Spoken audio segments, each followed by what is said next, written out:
Hi everybody, I want to welcome you to week 3. As you all know, this week we're continuing to work towards your informative speeches. I will have your informative speech planning form feedback due to you by tomorrow evening, Monday. Some of you will continue to get that feedback before that. That Monday evening deadline will be the latest that you'll be able to get feedback. Once you're able to take a look at that feedback, you should be able to move forward by selecting then one topic. I mentioned this last week, but I'm going to mention it again after looking at the introductory speeches and because it's something that students can often struggle with, which is remember that for topics, you have to consider why is that topic timely and relevant and why does it matter for my audience? Those questions will really help you go from a large topic or idea down to a specific thesis statement. So if you are only starting from the idea that you're thinking broadly about a topic, issue, or idea, you're not there yet. So you'll want to spend some time really thinking about what's the specific component of that topic that you want to make sure that you inform the audience on, and why is that information really relevant and timely for the audience now. For your introductory speeches, you all did a really great job of introducing us to who you are and something that you really care about. I did notice a tendency to go really big, like I'd mentioned, so really broad, and at times providing information that your audience may already know or have heard about before. What you want to do in the informative speech is highlight a unique area of information that's relevant and that you believe is really important information for your audience to know. You too should have learned something then about your audience after looking at your peer critique feedback and watching other people's speeches themselves. Once you do select a topic, you'll spend this week organizing and outlining. So I know it might not be the most exciting week, but that's what you'll be focusing on. So organizing information is really important because it's where you decide how you want to group the research and insight that you've found, how you want to present it to the audience, what's the most effective way to organize that information so that the audience, when it's presented to them, really does understand why and how it's important and how and why it relates to their lives.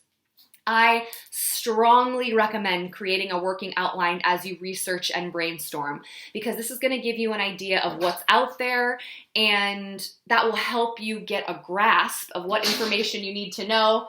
I've got my Rottweiler trying to come inside. Before you dive into selecting an organizational pattern.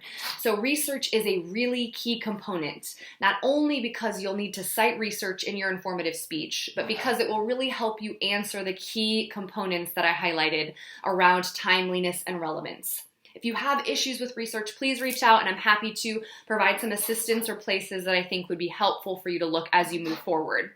KU Libraries is also incredible. You can always go onto the Library KU webpage and chat actually live with a librarian, and they can help you really figure out what research might be out there. So that's an important thing to consider in terms of researching, getting a broad idea about information, and that research is going to help you narrow and identify a thesis statement too. So I would suggest, again, doing that first. Start making some notes, getting some ideas about information, and then ask yourself, what's my working thesis statement, and how can I group that information into 2 to 3 main points in a way that might be effective?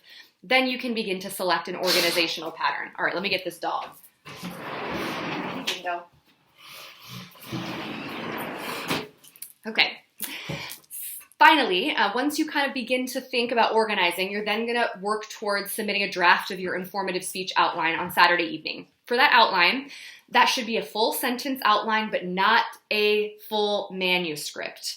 So I want to be able to have substance. It should be a pretty complete skeleton of the speech, and it should be enough so that the reader is able to understand, but it should not be word for word. And you're able to, again, pull that outline draft directly out of your handbook, download it, and submit it into the relevant part on Blackboard. You do need to include at least 3 sources in your outline draft, and those should be labeled in the outline, which is called in-text citations. And you need to have the complete reference in a reference page or a works cited page.